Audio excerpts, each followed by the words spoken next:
Hello, I'm Sean Connery. Welcome to another episode of Fitness Q&A videos. The first question comes from Britt. He asks, if someone is poor and can't afford any of the fancy stuff and only has themselves and their body and wants to get in shape but haven't worked out in a long time, what would be a good fitness plan? Well, Britt, I would suggest just going out and walking to start with if you haven't worked out in a long time. The outdoors, it's free. You can walk hills, you can walk stairs. Otherwise, if you're starting to get into shape, I would suggest doing some body weight circuits, maybe some step-ups on a step, body weight squats, lunges, leg lifts. If you have dumbbells, you can do shoulder press, curls, tricep extensions. You can even do dips on a bench.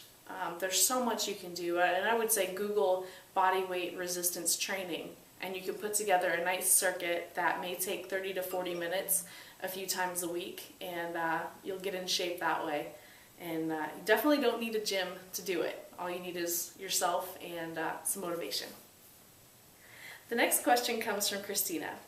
She asks, would you please share the ways to make sure your fitness lifestyle stays healthy and not obsessive? I've heard recently of several competitors and models being diagnosed with adrenal fatigue and other issues related to diet and stress of competing. I would love to compete, but after hearing this, I'm a bit nervous.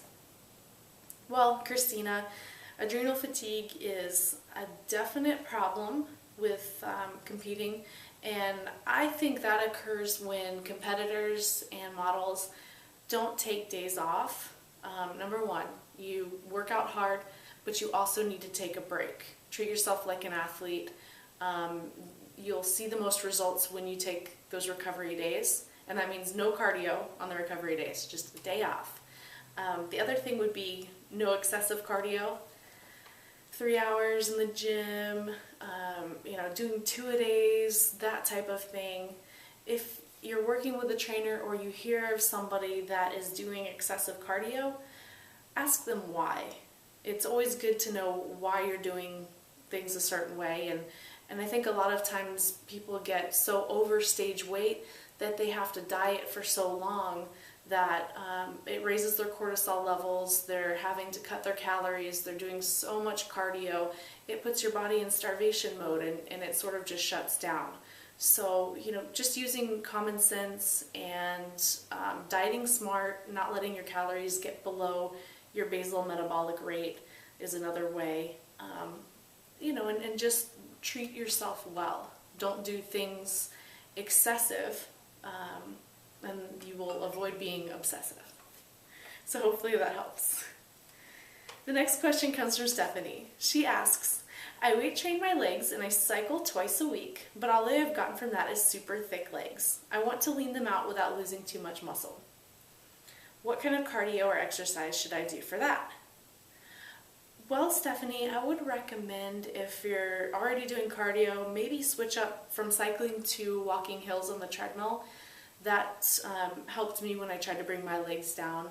And the other thing too is if you're weight training your legs, maybe alternate weeks of just doing body weight exercises and circuits for legs, doing a little bit more reps and taking less recovery, and that should also help lean them out. The next question comes from John. He asks, do you switch up your eating habits on what you eat, like you suggest to switch up your workout routines if you hit a plateau? John, that's a great question. I do switch up my eating habits, just like I would switch up my workouts, especially in the off season. There are so many different diets that I like to experiment to see, how my body reacts to certain things. For example, right now I'm carb cycling, so I'll take a couple of days where I go low carb and I increase the amounts of fats that I'm eating, and I do that on days that I'm not sprinting, and it seems to be working out well. I think I'm getting a little bit leaner from just doing that, and then I'll go back to a lower fat, high protein, moderate carbohydrate diet. So yeah, mix it up. It keeps things interesting, and it can also help you break through a plateau.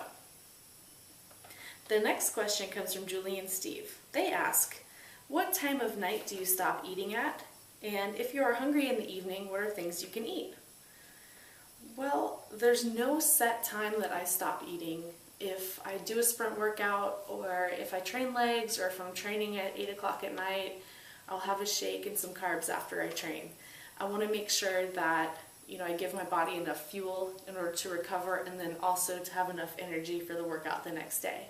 So, like I said, there's no set time, but, if I'm starving and it's late at night and I can't sleep, then I'll try to eat more vegetables, try to eat egg whites, maybe cottage cheese or casein protein, something that's a little bit more slower digesting, a little bit lower in carbs, and then of course the vegetables with their high water content and high fiber content will help keep you full without ingesting a lot of calories. So those are some tricks that I use. Hopefully that helps. Until next time, this is Sean Connery shining out. Train hard, y'all.